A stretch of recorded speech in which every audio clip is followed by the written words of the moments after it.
This channel does not promote any violent, harmful, or illegal activities. All content provided by this channel is meant for an educational purpose only. Saradha Rose Valley আপনাদের নিশ্চয়ই মনে আছে সেই রেশ এখনো কাটেনি। হ্যাঁ, তার মাঝে আবারও রাজ্যে চিটফান্ড রমরমা। কেন বলছি তার কারণ নদিয়ার কালীনারায়ণপুরে আরও এক চিটফান্ডের হদিশ পাওয়া গিয়েছে। শেয়ার বাজারে লগ্নি করে বড় মুনাফার লোভ দেখিয়ে টাকা নিয়ে লোপাট। চিটফান্ডে সর্বস্ব খুঁয়ে অথই জলে বহু পরিবার। ডিরেক্টরেট অফ ইকোনমিক্স অফেন্সেসে অভিযোগ দায়ের আমানতকারীর। এরপরই এলাকা ছেড়ে পালিয়ে যায় অভিযুক্ত, যার নাম শুভ্রকান্তি নাগ। অফিস সিল করে দেওয়া হয়েছে।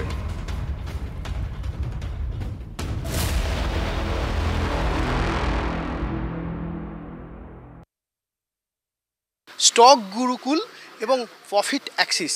স্টক গুরুকুলের নামে বিভিন্ন জায়গায় বিজ্ঞাপন দেওয়া হচ্ছে প্রশিক্ষণের নাম করে, আর সেই প্রশিক্ষণের নাম করে এই প্রধান কার্যালয় থেকে মানুষের কাছ থেকে কোটি কোটি টাকা প্রতারণা করার একটা অভিযোগ উঠছে।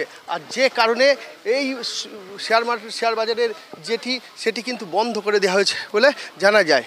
যদিও তারা এই কারবারটি চলতো তখন কিন্তু একাধিক প্রভাবশালী ব্যক্তি, মূলত রাজনৈতিক থেকে শুরু করে প্রশাসনিক স্তরের সমস্ত মানুষই কিন্তু এখানে আসতেন, তাদের সাথে যোগসাজশ ছিল এবং যোগাযোগ ছিল, আর তাতে কিন্তু মানুষ অনেকটা ভরসা পেয়েছিল, এমনটাই মানুষের দাবি। আর সেই ভরসার কারণে আজ তারা প্রতারিত হয়েছেন এবং প্রতারণা জাল তারা বিস্তার করেছিলেন। এখানে সেই গেট কিন্তু তালা দেওয়া রয়েছে এবং পাশেই রয়েছে অফিস, সেই অফিসে কিন্তু নোটিশ দেওয়া রয়েছে। অর্থাৎ এই যে নোটিশ বোর্ড রয়েছে, এখান থেকে যে তদন্ত শুরু হয়েছে, তাদের বিরুদ্ধে যে অভিযোগ দায় করা হয়েছে, সেই কারণেই কিন্তু এখানে নোটিশ বোর্ডের পর এই যে ঘর, তাদের প্রধান কার্যালয়ের যে ঘর, সেই ঘরে কিন্তু সিল করে দেওয়া হয়েছে। অর্থাৎ যে মানুষের যেটা দাবি যে এখানে তারা টাকা রেখেছিলেন, তাদেরকে একটা যে টাকার ইন্টারেস্ট দেওয়া হবে এবং ইন্টারেস্টের দেখিয়ে কিন্তু মানুষের কাছ থেকে বিভিন্ন এজেন্ট নিয়োগ করে বিভিন্নভাবে মানুষের কাছ থেকে তারা টাকা হাতিয়ে নিয়েছেন এবং তারপর থেকে মানুষ এখন আর টাকা পাচ্ছেন না। এখন তদন্ত শুরু হয়েছে, এখন দেখার বিষয় কবে সাধারণ মানুষ সেই তদন্তের পর টাকা ফেরত পায়। নদিয়া থেকে ক্যামেরা তুষার সাথে মধু কুণ্ডু, TV9 বাংলা। বেশ কিছু ব্যক্তিবর্গ এরা সাধারণ মানুষকে কোম্পানির হয়ে গ্যারান্টি বিক্রি করেছিল। 4% হারে ইন্টারেস্ট দেবে, এটা ছিল কোম্পানির গ্যারান্টি, এবং যে কোনো সময় টাকাটা তুলে নেওয়া যাবে। এই সমস্ত এজেন্ট, যারা লাভবান এজেন্ট, তাদের প্রত্যেককে ডেকে ইনভেস্টিগেশন করা হোক। এদের ফ্যামিলির যাবতীয় মেম্বারের নামে তারা অ্যাকাউন্ট খুলে প্রচুর টাকা, তারা কেউ 5 কোটি, কেউ 4 কোটি, কেউ 6 কোটি, এরকম প্রচুর টাকা তারা কামিয়ে নিয়েছে। এদের প্রত্যেকের সম্পত্তি বাজেয়াপ্ত করা হোক। আমার সহকর্মী মহাদেব আপনাদের দেখাচ্ছিল এই মুহূর্তের কি পরিস্থিতি, কিভাবে ঘটনা ঘটেছে, আর কি আপডেট, এবং যারা ভিকটিম, যারা পরিস্থিতির শিকার, যারা টাকা খুইয়েছেন, প্রতারিত হয়েছেন, তাদের বক্তব্য শোনালাম। আমার বেশ কিছু প্রশ্ন রয়েছে, আমি সরাসরি মহাদেবের কাছে আরও একবার যাব। মহাদেব, এই বিষয়টা আজকের নয়, বেশ কিছুদিন ধরে চলছে। আমি একটু জানতে চাইবো, এখনো পর্যন্ত যা যা তথ্য এসেছে তোমার কাছে এই বিষয় নিয়ে, কতদিন ধরে এই কারবার তিনি চালাচ্ছিলেন, এতদিন লাগলো কেন তার এই জাল কারবার ধরতে, আর কি কি জানা যাচ্ছে?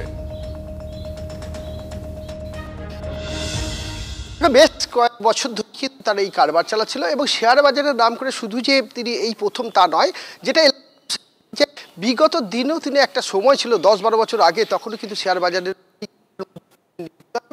ক্ষেত্রেও বেশ কিছু টাকা তিনি নষ্ট করে এখানে প্রত্যেককালে এসে আবার বেশ কয়েক বছর আগে, বিগত 4-5 বছর আগে তিনি আবার এই ব্যবসা শুরু করেন এবং এক্ষেত্রে বিভিন্ন নিয়োগ করা হয়। আর এই এজেন্ট বিস্তার হয় সারা রাজ্য জুড়ে, শুধু নয় সারা দেশ জুড়ে, এবং সেখানে এজেন্টের কাজ ছিল বিভিন্নভাবে মানুষকে বুঝিয়ে তাদের কাছ থেকে টাকা সংগ্রহ করা, এবং সেই টাকা কিন্তু এখন কিন্তু মানুষ আর ফেরত পাচ্ছে না।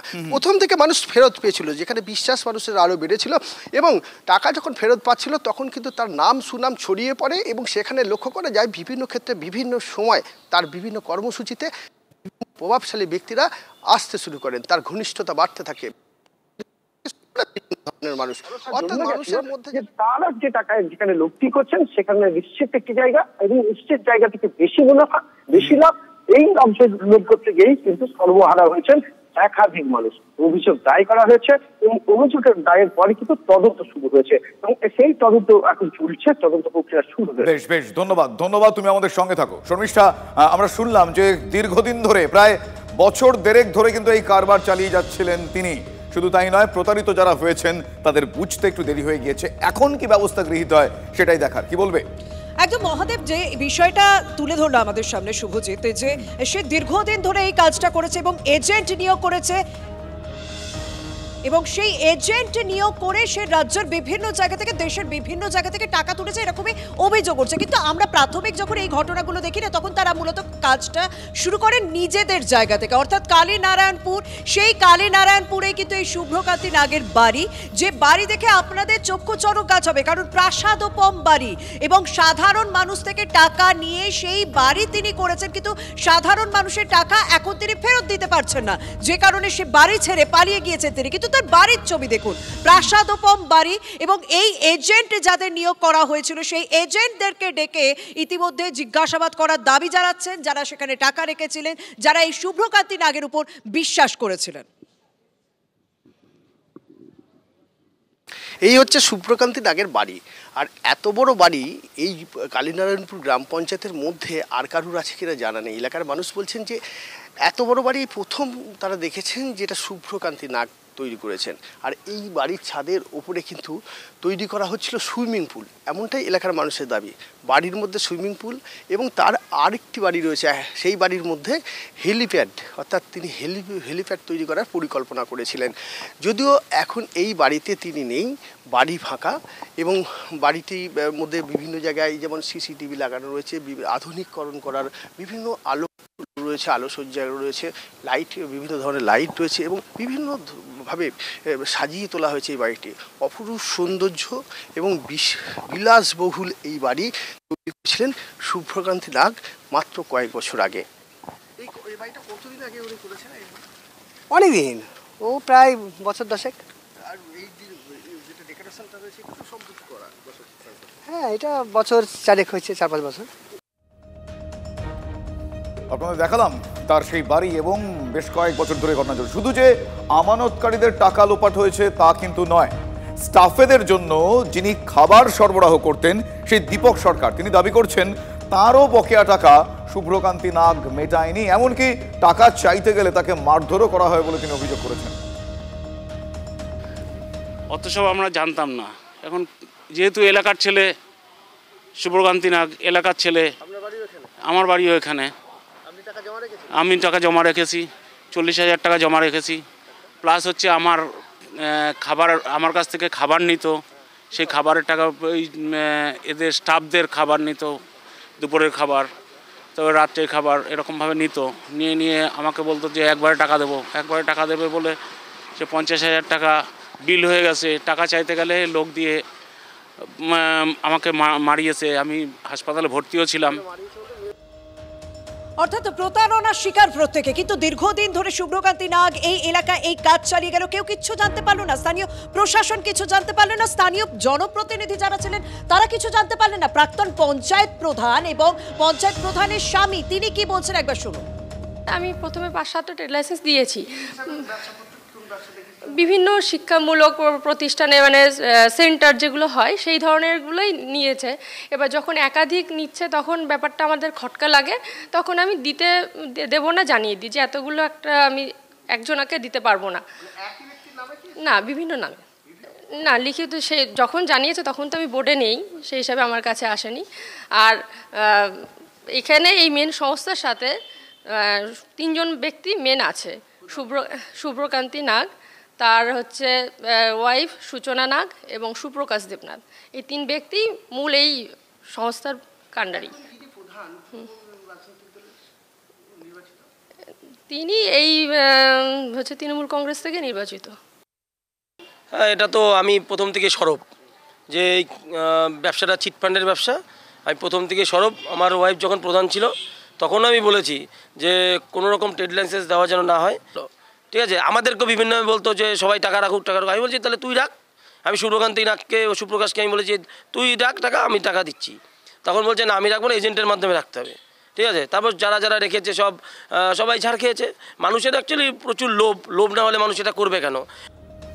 ডিরেক্টরেট অফ ইকোনমিক্স অফেন্সেস সেখানে অভিযোগ দায়ের হতেই এলাকা ছেড়ে পালিয়ে গিয়েছেন এই শুভ্রকান্তি নাগ। তিনি এখনো অধরা, তাকে ধরা যায়নি, অথচ তার হদিশ আমরা পেলাম, অর্থাৎ TV9 বাংলা হদিশ পেয়েছে। তার সঙ্গে যোগাযোগ করা হলে শুভ্রকান্তি নাগের অবশ্য দাবি শেয়ার বাজারে কিভাবে বিনিয়োগ করতে হয় সেজন্য তার একটি প্রশিক্ষণ কেন্দ্র ছিল। কেউ নিজে থেকে না পারলে তাকে তিনি অন্য সংস্থার মাধ্যমে সহযোগিতা করতেন বলে তিনি দাবি করেছেন। তিনি কারোর সঙ্গে প্রতারণা করেননি বলে তিনি বলছেন। এবার দেখুন TV9 বাংলাকে ঠিক কি বলেছেন তিনি, আপনাকে শোনাই আপনাদের।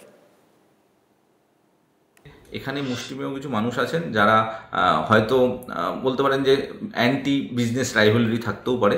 তো এরকম কিছু মানুষ আছে যারা গ্রুপ করে যদি চাইছেন না হয়তো এই প্রসেসটা যাতে ঠিক মতো হয়, এরকমও কিছু মানুষ হয়তো থেকে থাকতে পারেন।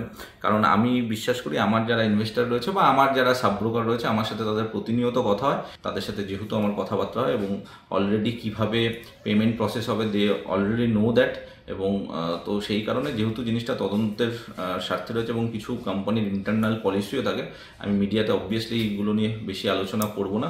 এবং যেহেতু তদন্ত চলছে এই ব্যাপারটা নিয়ে আমার মনে হয় না আর কিছু বলা আমার পক্ষে উচিত হবে। শুনলেন কি বললেন তিনি, আমাদেরকে কি জানিয়েছেন। আচ্ছা, স্থানীয় আপনাদের আরও একটা ইনফরমেশন দিয়ে রাখি, স্থানীয় পঞ্চায়েত প্রধান তিনিও ফেরার এখনো পর্যন্ত যেটুকু জানা যাচ্ছে। অর্থাৎ কোনো না কোনোভাবে কার এই বিষয়টা জানা ছিল তার একটা ইঙ্গিত কিন্তু পাওয়া যাচ্ছে।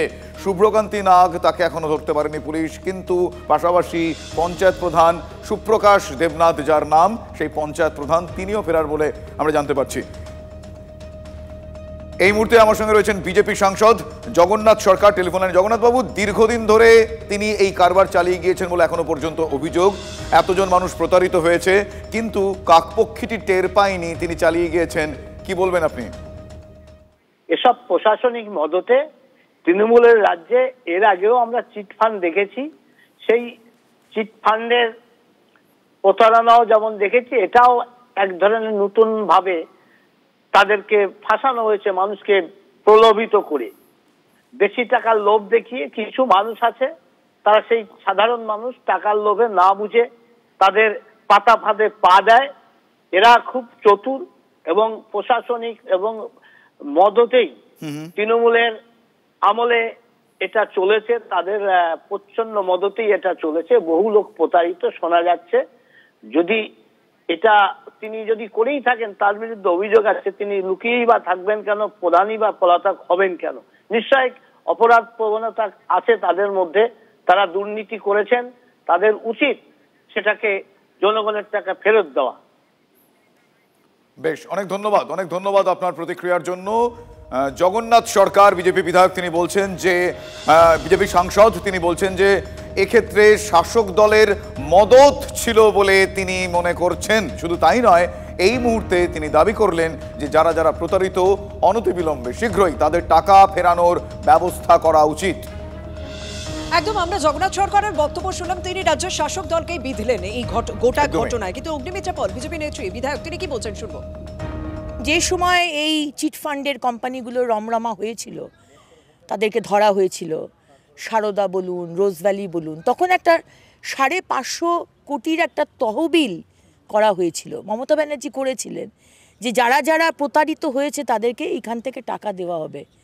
কোথায় কি কোনো লোক টাকা ফেরত পেয়েছে? আজকে আবার করে আপনি বলছেন সেই সব আরও চিটফান্ডের সেই সব ব্যবসাও এখন রমরমিয়ে চলবেই তো, কারণ সব কিছু থেকেই আজকে কাটমানি এই সরকার খায়, প্রত্যেকটা জিনিস থেকে।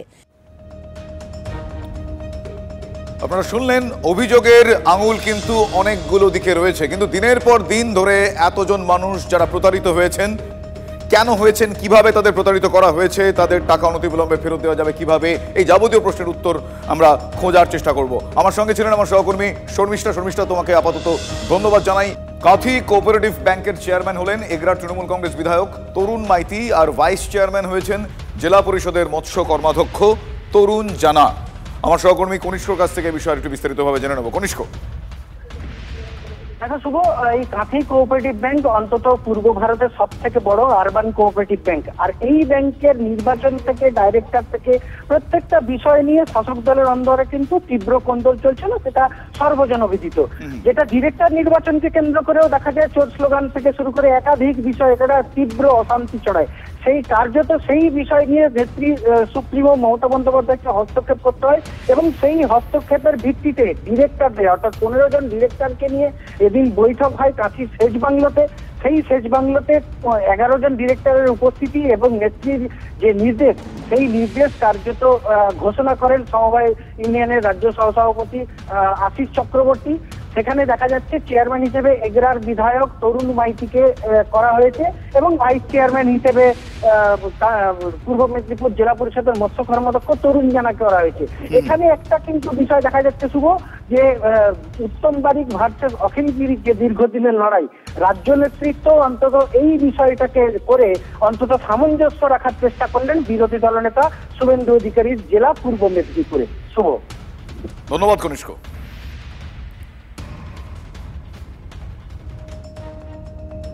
অন্যদিকে নারকেলডাঙ্গায় অগ্নিকাণ্ডের ঘটনাতেও প্রকাশ্যে চলে আসে তৃণমূল কংগ্রেসের অন্তর্দ্বন্দ্ব। দলের কাউন্সিলরের বিরুদ্ধে তোলাবাজির অভিযোগ। সেখানে মেয়রের সামনেই বিক্ষোভ কাউন্সিলরের বিরোধী গোষ্ঠীর। অভিযোগ শুনে মারমুখী হন কাউন্সিলর অনুগামীরা। পুলিশের সামনেই মারামারি দুই গোষ্ঠীর। আইনত যা হবে আর ন্যায্য যা হবে, সরকারি নিয়ম অনুযায়ী যা হবে, এগুলোর মধ্যে আমরা যাব না, কারণ এখানে পড়ে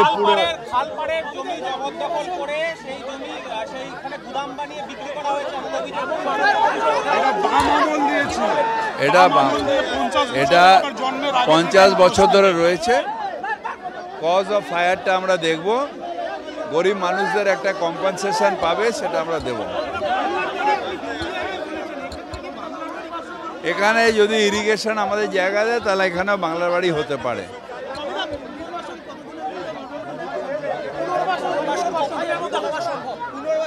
এটা ওরা বলছে যারা এই ঝুপড়ি নিয়ে রয়েছে, কিন্তু আমাদের লিগ্যাল ওদের কি আছে, অন্য জায়গায় বাড়ি আছে কি না, ওদের আর কোনো থাকার জায়গা আছে কি না, এগুলো দেখার পরে ইরিগেশন যদি আমাদের পারমিশন দেয় তখন আমরা বাংলার বাড়ির কথা ভাবতে পারি। এখন আমরা অ্যাজ ইফ যা আছে, যেটা নিয়ম অনুযায়ী যে কম্পেনসেশন, সেই কম্পেনসেশনটা দেব। কোনো কেউ তৈরি করছে না, এসব আমাদের দেখা আছে। কি মানুষ কি বললো না বললো, এগুলো আপনারা টিভিতে এক্সাইটমেন্ট করেন, এটা আমাদের অ্যাকচুয়ালি বাস্তবে কোনো দাম নেই। বাস্তবে আইন অনুযায়ী গরিব মানুষের সর্বগ্রস্ত পড়ে গেলে যেটা কম্পেনসেশন সেটা পাবে। আর আমরা চেষ্টা করব যে যদি ইরিগেশন দেয়, যেহেতু এগুলো 50 বছর ধরে রয়েছে, এদের যদি অন্য কোথাও আর বাসস্থান না থাকে, তাহলে আমরা এটা যদি ইরিগেশন পারমিশন দেয় তাহলে বাংলার বাড়ি আমরা মানে করা যেতে পারে। এগুলো দেখুন, গরিব মানুষ তো এরা, বস্তির মধ্যে নিশ্চয়ই এমন কোনো কাজ হচ্ছে, এমন কিছু ওরা জ্বালাচ্ছে যেটার জন্য আগুনটা লাগছে। কজ অফ ফায়ার আমি বলতে পারবো না, এটা দমকল বলবো। হ্যাঁ, দেওয়া হবে, সেটা যা নিয়ম অনুযায়ী হবে সেটা।